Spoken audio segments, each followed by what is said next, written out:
Hello and welcome back to another episode of Inside the Tank. I'm your host, Tyler Rains, joined by my co-host, Alex Fortadall. It's been a tough week for Steelheads hockey, but we're going to get right into that. Yeah, that's an understatement, man. That's an understatement. This week. So thank you very much for joining us, Alex. I got to ask you, as always, hope you're doing well. How are you doing during this kind of crazy time? Besides the Steelheads clinching the playoffs, which is great, as early because there's still over 12 games left in the regular season. That's still pretty substantial to clinch a playoff spot. That early on, I think. But besides that, I'm depressed as all hell. I'm depressed, but listen, that's like with hockey, right? I'm not giving up hope though. Hopefully, it's a rough patch. The players, it's a rough patch. That's all it is. Exactly. Well, I'm glad to know you're doing good because, at least some of us are doing good. I know that I'm not able to go to a couple of Steelheads games this week due to the fact that I'm in quarantine. A couple of people in my family have unfortunately tested positive. Luckily, I've done the tests. I seem to be like one of two people in the house that didn't get it. Yep. So I'm just staying away from everybody, but hopefully we're going to be back at the rink soon. Hopefully. And luckily none of these guys have COVID, but it's not good. It's not. This week was not. It's not fun. It wasn't a fun week at all. It wasn't fun. Start off with the Friday game, which was against the Hamilton Bulldogs, and the game that we initially clinched. And for those of you who are just like, well, but they lost. How did they clinch? Sudbury had to lose to North Bay. Yep. In order for the Steelheads to clinch, and the Steelheads, obviously. The battalion ended up beating. It was like 7-1, something like that. Yeah, it was a demolishing. Thank you, North Bay. That's the only time I'll say thank you. Thank you, Ty. Thanks, Dallin. Thanks, Owen. Fun guys. Yeah. Yeah. The only bad thing is now the North Bay Battalion are tied with the Mississauga Steelheads for first place in the Central Division, which, you never really want to see that, but it is what it is. Yeah. It's not what it is. It's not fun though, but you know what? It's not like Mississauga hasn't beaten North Bay before throughout the season. So was a 5-1 loss. James Hardy got the only goal. Mm-hmm. Good to see him back on the score sheet because he'd been held off the previous couple of games. Against the Hamilton Bulldogs, of course. Mason McTavish and the Bulldogs, who are the best team in the OHL right now. Definitely solidifying that, beating Mississauga. Mason McTavish scored a beautiful goal. Oh my gosh. That's why he was an Olympian, folks. That's why he went third overall. But the goal Hardy scored, it was a good goal. He's been yeah, I think streaky's a fair. Yeah, he's as of late, he's been kept off the score sheet in terms of. He's been kept off the score sheet, but then But the thing is, he has 2 games where he scores, 2 where he doesn't. I say streaky. You may not say streaky. To each their own. Yeah. But you know what? It's always good to see a player of his good quality, score, and it was a good goal. Of course, tough loss, but you're gonna get games like that, and that wasn't. I don't think we were expecting them to win, especially because it was against Hamilton. I wasn't. 6 points ahead of them in the standings? And honestly, besides the first game of the season where the two teams met, Hamilton's been demolishing them. So that's as sad as it is to say, Hamilton's been killing Mississauga. A first place team in the league. Like, you weren't expecting them to get a win, but it would have been nice if they did, right? The next night they played the Barrie Colts. This one is one of the ones where you're expecting them to get the win. Just absolutely in series. They didn't even have Brant Clark in them. Yeah. But the game was a lot better played. They were I'd say a little bit more organized. They played a lot better up front. Luke Misa had 2 assists, and then Jake Uberti and Xander Vecchia got the other 2 goals for the Steelheads. Great things to see. We'll take to talk about that game as well, because it wasn't a win. It's not one. And it sucks when you don't get wins, but the important thing is that it's not just all about winning. You got to learn from these experiences, right? And I think they've been doing that a lot recently, just learning. And when we were talking to JR on Friday night, he basically said that they need to get back to playing their style of hockey, which it's true. Because I don't want to say they looked a little bit out of place, but they didn't look comfortable playing their own style. They looked off. Yeah, they looked off the beat. Yeah. And the funny thing is, when we talked to JR as well, after that post game where he mentioned just what you said. He said that it's on the players, right? It's not on the coaching staff because they've been implementing the same system from the beginning of the season to now. JR did mention that coming out of the first half break, coming out of the holiday Christmas break, New Year break, that they wanted to loosen the reins a bit and just say, you know what, you guys are good when you play our game. When we stick to our systems, you guys just have fun a bit. I want to see your creativity, and they sucked. They absolutely sucked. So JR, he brought them back in, got control over them, and they've been streaky since then. And I think that openness, it changed their routines, right? It changed their mentality of what each individual player has to do, when they get out there, right? They lost that edge because the first half, oh my gosh, they were incredible. They played like they were the best team in the OHL. And the thing is, they were for a bit, of course, in the standings, but now they're, they kind of lost themselves in that creativity, which I know is really weird to say, but in this case, that's what happened, right? So, I think the more that they get back into the habit of playing their own style, the better it's going to be. Oh, absolutely. So I think for right now, that's what they need to focus on doing. Which leads us into the next segment, which is the Steelheads finally clinched. Now that they're in the playoffs, what do they need to do to make sure that they, first off, finish the regular season on a good note, and second off, that they don't get eliminated early, by a team like Oshawa or North Bay or teams like that? It's a fair question. It's a very fair question. Well, first off, they have to treat every game in the regular season as if it's the highest. Absolutely, with the highest sense of urgency, right? Because here's the thing, because listen, they're not done working. The hardest games some of these players will play in their entire careers, especially the rookies, Owen Beck, Zach Laval, Luke Misa. When the playoffs come, they are going to play the hardest hockey they've ever played, right? So it's all about right now being as high as you can in the standings, right? Because obviously with the seeding, it's a 1 versus 8, 2 versus 7, right? So the higher they can get, the better the first round will be, right? That they face a lower ranking team. So they have to treat every game with, like you said, like a playoff game, with a super high sense of urgency, right? Because you know what? I remember, it was December and January. Those were 2 very grindy months. There were so many games and so many small amounts of time, right? Those were the games that were getting rescheduled because of the ones that got canceled, right? Oh, absolutely. And then you look into the new year, like we've been in so far, and a lot of those games have been rescheduled again. So, I mean, when the Steelheads were 10 points ahead of Kingston, I think in first place, that was, you have to keep in mind too, is that they were playing a dominant style of hockey and they earned it. But there were also teams that weren't playing as many games. You know what I mean? And I think absolutely, teams have caught up with that. And Hamilton went from zeros to heroes seemingly overnight. Absolutely, they went all in, got Mason McTavish, right? It's a little bit like Alex Ferron. Yeah, it's a little bit tougher for the Steelheads to come back and say, hey, we don't need to worry because we're in first place. Now they've dropped back to third, right?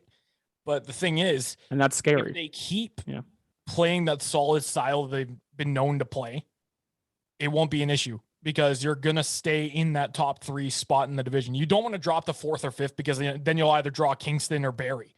And you know what? Ideally you want to play Peterborough or Ottawa because those two, especially Ottawa. Oh my goodness, those 2 teams this season have been, I don't want to say like victims at the hands of the Steelheads. Underwhelming. They've been incredibly underwhelming against Mississauga. Yeah, compared to what the Steelheads have done, they haven't been nearly as strong.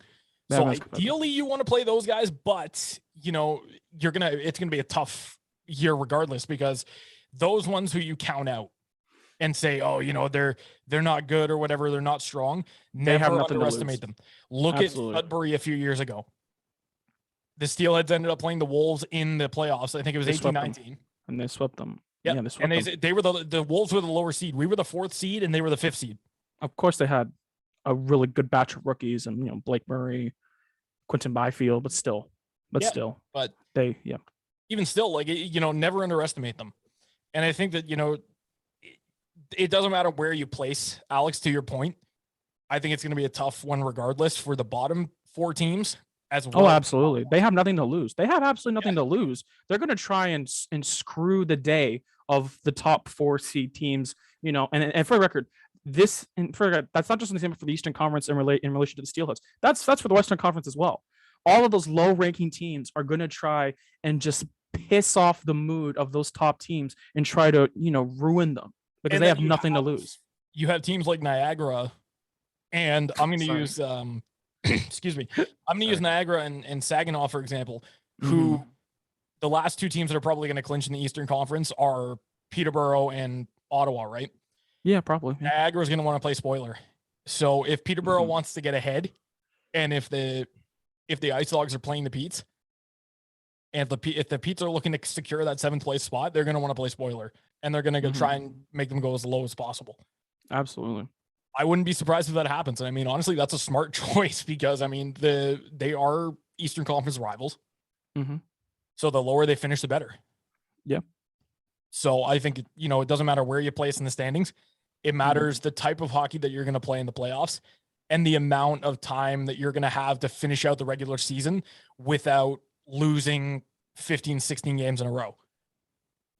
Or winning 15, 16 games in a row if you're Exactly. Hamilton. Like you don't want to get too overconfident, but at the same time, you don't want to underestimate your opponents. Yeah. Yeah. And the funny thing is, I think I mentioned mentioned this to you or to someone else, but I've been lucky to talk with some people within the Steelers organization. I'm not going to say their names, but trust me, I'm not making this up.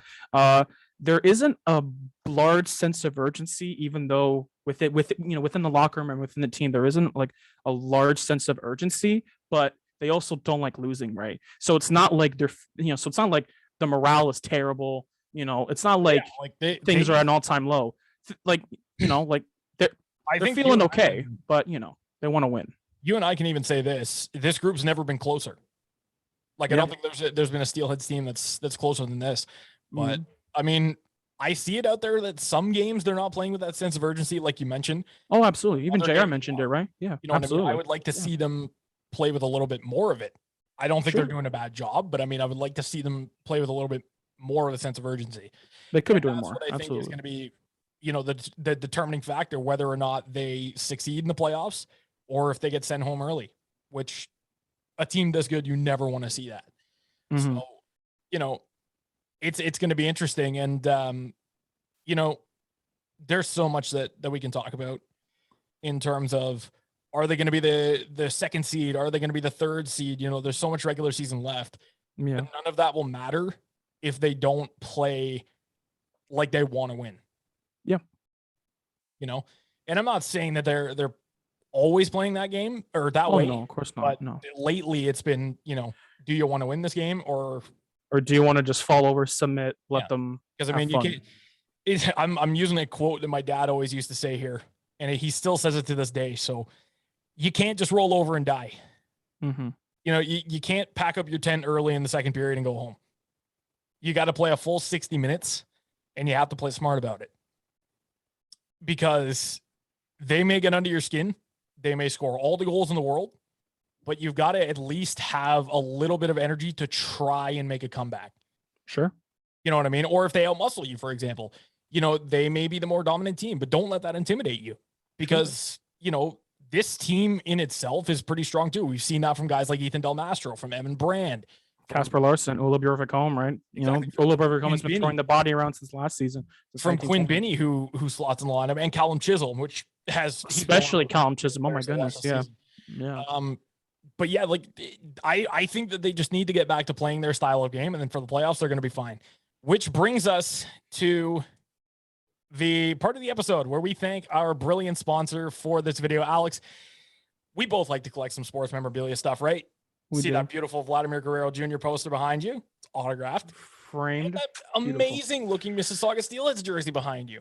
If you can barely. Okay, well, this one, yes, but the other one as well. I'm a big Steelhead memorabilia guy. I'm a hockey memorabilia guy, or just a sports memorabilia guy. Absolutely. Now, what if I told you that there's a place where you can get it super affordable?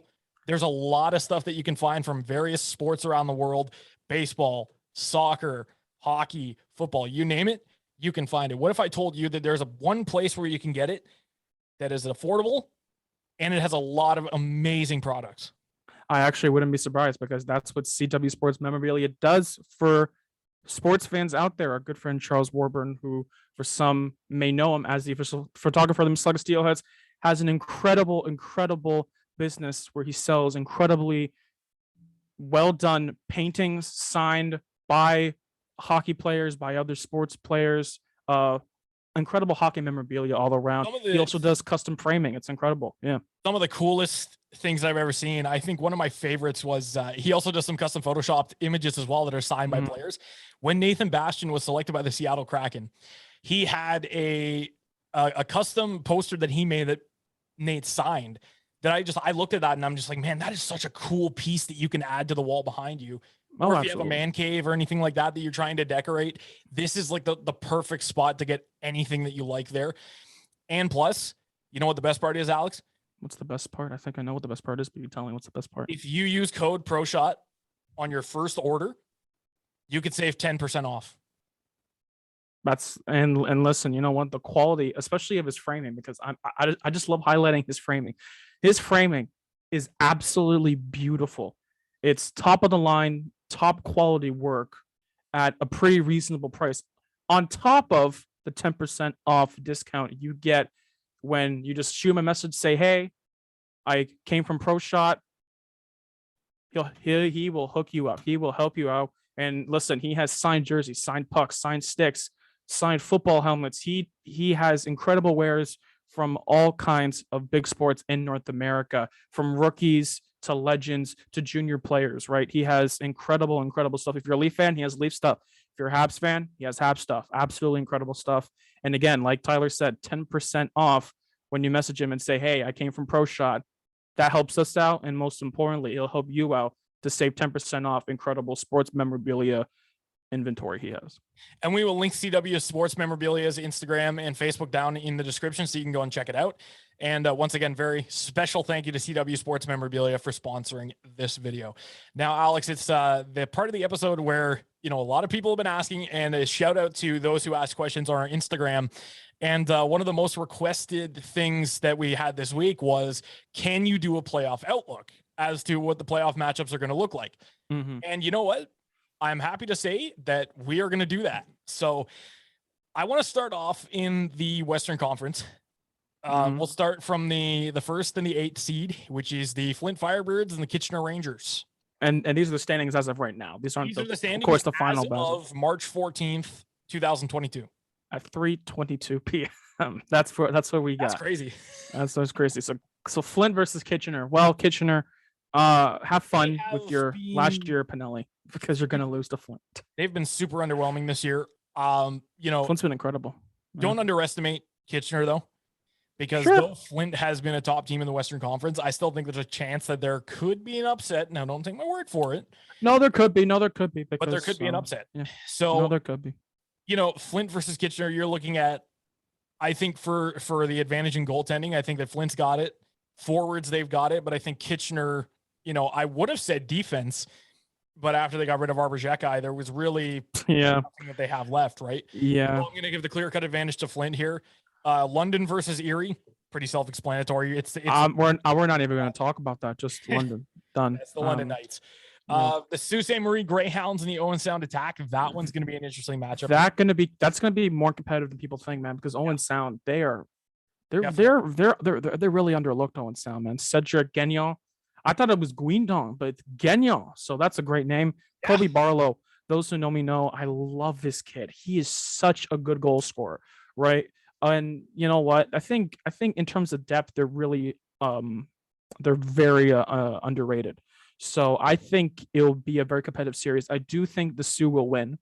Their overagers are some of the top overagers in the OHL, right? You know, 60 plus, 70 plus point guys. So on top of that, they just went out of the trade deadline and got Jack Thompson to bolster their blue line. So absolutely. And Jack Thompson going to be a huge great player factor for that series too. So I'm going to go with Sault Ste. Marie.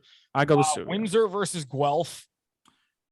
Don't count out the Storm. I love Guelph. I love Guelph's team. I like what they have going on, man. Michael Buchinger, Cameron Allen. They have such a good young defensive core. Daniil Chayka, right? You know, like they have a lot of good stuff going on.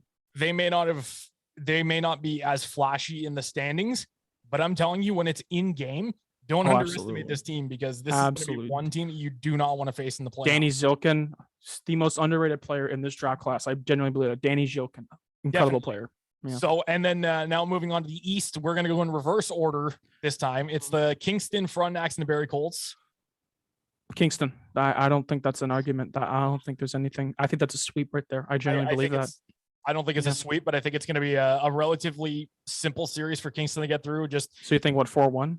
Barrie has Bo Aki, who's really who has great potential, but a bit too young, I think. Yep, Mateo Lalama, and then they've got very good core with Ethan Cardwell included, versus Shane Wright, Lucas Edmonds, Martin Crum, Merrilainen. I'm sorry if I butchered your name there, buddy. Yeah, Ben Roger, who's a very good defenseman. That's just it. Like I think Kingston is Zayd Wisdom going to take them down. Frasca, right? I think it's going to be a 4-1 series. Now, we'll save the best for last year. But your Mississauga Steelers. I know I said I was going to go in reverse order, but we're going to save the best for last. North Bay and Ottawa is next. So the second seed. That's North Bay. Have fun, North Bay. Yeah. No disrespect to Dave Cameron or their group, but I mean, Mississauga coaching legend Dave Cameron. Shout out to the 2011 Memorial Cup team. Yeah. If your best forward is Adam Varga against the team with Brandon Coe, I'm sorry, Ty Nelson and Joe Verbenich. Brendan Coe versus Adam Varga. Who's gonna win? Yeah, I'm sorry. Yeah, I mean, like you said, never underestimate him because there could be an upset, but they do have a better goalie though in Joe Verbenich. Will Cranley, underrated. I like Will Cranley a lot, but he's an incredible goalie. Joe Verbenich. I think that Ottawa just lacks that. They lack effective depth. They have depth, but it's not effective yet. Next year, though, next year when you have a guy like Luca Pinelli, who's I'm a big fan of Luca Pinelli. Chris Barlas, who's having an incredibly underwhelming year, but knowing him, he'll pop off. He'll pull a Luca Del Balloons probably. He'll pop off. It's going to be interesting for sure, and I think they're going to be a lot better next year. But I'm going to give the edge to North Bay on this one. The Hamilton Bulldogs and the Peterborough Petes. Hamilton will win the series in one game. How? I don't know. They'll win the series in one game. Somehow they're just going to end up scoring 84 goals. And Peterborough McTavish will score 10. They'll wave the white flag. They'll concede the series. I don't know. Now, if we're talking a series where it's going to be a sweep, I think Hamilton's going to. That's a fun time right there. And then finally, the best for last. As I said, this is going to be an entertaining series if it ends up happening, because you never know. The standings could shift. So the Mississauga Steelheads facing the Oshawa Generals, Callum Ritchie, Oscar Olesen, Patrick Lever, who was Ty Tullio, Brett Harrison. Yep. And Patrick Gabriel Jesus. Who doesn't love Jesus? This is going to be an interesting. Sorry, that's a great name. It's a really cool name. If there's a series I think is going to go 6 games, it's going to be this one. Yeah, I was thinking 6 games as well. 4-2 Mississauga. I think Mississauga will win. I think at the end of the day. But they're gonna get a little bit more of a fight than you would against a team like Peterborough or Ottawa. Oh, absolutely. And the funny thing is, I remember I think it was yesterday or a couple of days ago, Oshawa fired their head coach. Yeah. And honestly, you know what? The last time I remember I think it was 2 weeks ago. We saw them at home. We were doing a couple of scouting reports, which you can check out at the Pro Shot Podcast website, www.proshotpodcast.com. Is it .com or .ca? I don't know. Is it .ca? .com. I'll leave the link to the website. We're Canadian, but we don't have .ca. It's fine. But no, listen. And honestly, they looked incredibly underwhelming for such a talented team on paper, right? They tried to buy in on a good playoff run. They got Oscar Olsen for a pretty big price, but listen, he's one of the best goal scorers in the league. I think he's one of the top 3 natural goal scorer in the league. That's why he went first in the first round to Colorado this past NHL draft. But you know what? I'm curious to see how Oshawa plays with that, with that implementation of a potential new coaching system, right? In terms of having a new head coach since they relieved their previous one. So I wouldn't count Oshawa out though. And as much as I might, as much as I hate to say this, if it goes far and Oshawa potentially wins, I wouldn't even be surprised because I just think the talent on paper of Oshawa is so deep and it's so good, right? Having a guy like Ty Tullio, I think on the second line, even Brett Harrison on the second line, like what the heck is that? All right, so Brett Harrison on the first line, but Callum Ritchie, like he's not even on the top line majority of the time. You got right? Oscar Olsen too, of Avalanche. Oscar Olsen, absolutely. But at the end of the day, we'll see what happens though. But it's all going to depend on who can play the better series. And I think right now, I think the Mississauga Steelheads have the advantage in goaltending. Their defense, I think they have the advantage in. I think they've got a clear-cut advantage. But the forwards, I think of Oshawa are a yeah, tiny bit better. They're actually, bit, they are not better. by They are much. better. Not by much. We'll see what happens though. We'll It's see what going happens. to be interesting for sure. I think If that's the series that happens. Series. Absolutely. I would love that series to happen if it happens right. But that's as of going right to be now, one to watch in the Eastern Conference, because there's always every year there's always that one series where you want to watch every game of it. Yeah. And I think that one's going to be this. So we'll see how the playoffs shake out closer to the end of the regular season, but that's just what the playoffs are looking at right now. So please keep in mind that nothing is final. We're just going through what the as of right now, what the standings look like as of right now, and what the playoff matchups could be right now. So anything could change. But this is our kind of first round predictions for right now. Absolutely. And Tyler, quick question for you. Yes. I know in the past we've been trying to do a lot more fan engagement by having some listeners ask us some questions. Do we have some questions from fans? I'm curious. Do we? Or we do actually. There's I had a couple that were on Twitter. And one of them was the playoffs segment, which we just. One was a question. Okay, and then what was the other one? And the other one, there are two questions that we got. What are your overall thoughts on the Steelheads so far this season? And the other question that we got was, basically what we went over was, where do you think they're going to finish off in the first round of the playoffs? So we answered that question, and I think we can answer the last question here, which was, what are our overall impressions of playoffs? Oh, impressions. Okay, hopefully I'll go first. If that's okay. Yeah. Overall thoughts. I think they can be such an. Oh, I think. Listen, they've been an incredible team for the first half of the season. Second half, they lost their way. That's just how it is, right? They have such incredible potential when they put their heads down and stick to it, right? When they don't lose themselves, right? I'm not saying the team is. I'm not saying there are a lot of big heads on the team. I don't think there are at all. James Richmond and his coaching staff, Jack Rizakis, Brendan Taylor, I don't think they would coach a team that had a lot of big heads. Especially nowadays in hockey, if you have a big head, that's not, especially if you want to be drafted into the NHL, that's not an attractive thing to have anyway, right? Listen, if they keep their heads down and focus and follow the systems that were successful in the first half, then they can easily have a very, very good playoff run this year.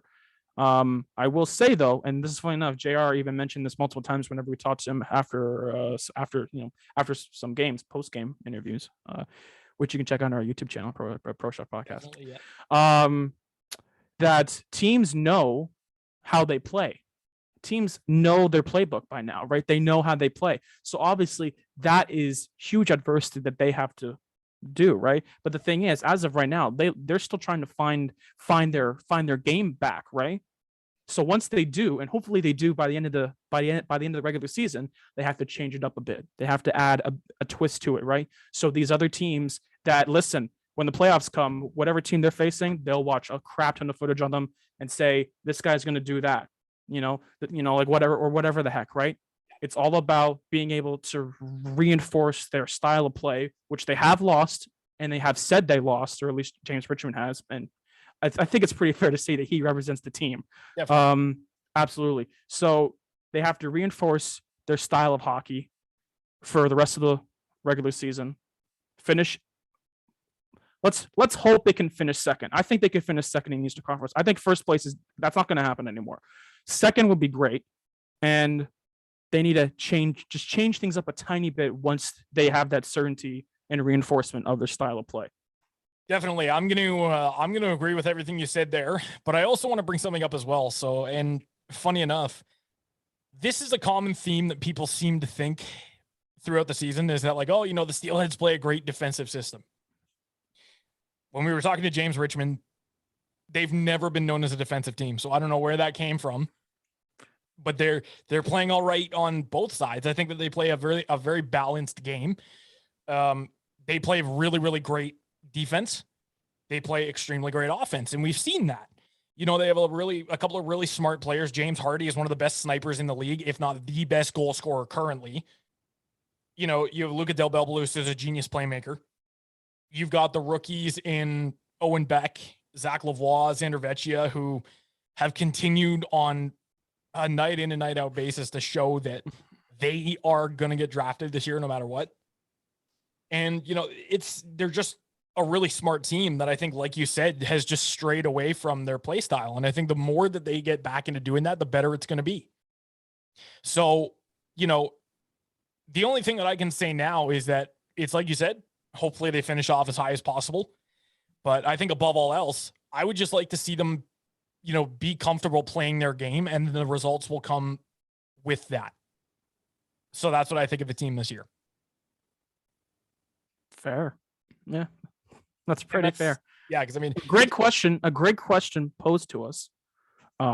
We appreciate the questions. Hopefully you guys ask us some more questions. Yeah, we're going to attempt to get some more people for our first cast segment. So you can take a look at our previous episodes. Let us know what you think about that. And we also want to answer your questions. So if you have any questions on Twitter or on Instagram that you would like to ask us, don't be afraid. Leave your question, leave your comment with some feedback, anything that you want to do, and we will do our best to answer them. And also, if there's anybody that you would like to see on the show from the Steelheads team, let us know. And then we will we'll do our best to bring them on. So absolutely, we can hopefully make that happen. So yes. And that's what I meant to say when I was saying you spoiled it, man. You spoiled it. What I meant to say, we're gonna try and get him. We'll try. So, but if we do, then we'll definitely let you know that we're gonna be getting him or getting whoever we're gonna get. So let's continue to do this in the best way that we know how. Watch some Steelheads hockey, cheer on the team, go to games because the arena's looking a little bit empty recently, you know, a little bit sad. Please go to the Friday game that we went to was fine. It was good. Yeah. It could be better. Karasaga's not happening year round. People go to the games. Exactly. Come on. Like, come on. They've just built a brand new arena a brand new arena. See, I'm boggling my words today. I don't think they built a brand new arena. They built a brand new ramp off the highway, so you can finally get into the arena parking lot, which is good. And yeah, you know, we're looking at the rest of the regular season. It's going to be a great one. I hope so. They can do good. Yeah. They just gotta get their crap together. So yeah, I think that's going to wrap it up for this one. Hope you enjoyed. Thank you very much for listening. If you haven't already done so, don't forget to hit that little subscribe button on our YouTube channel and the little bell notification for all future content so you can be the first ones notified when new content goes up. And if you don't want to just do that, you can go and follow our social medias down below as well. Thank you very much for watching. On behalf of myself and Alex Fortadell, this has been a great episode and another episode of Inside the Tank, and we'll see you next time.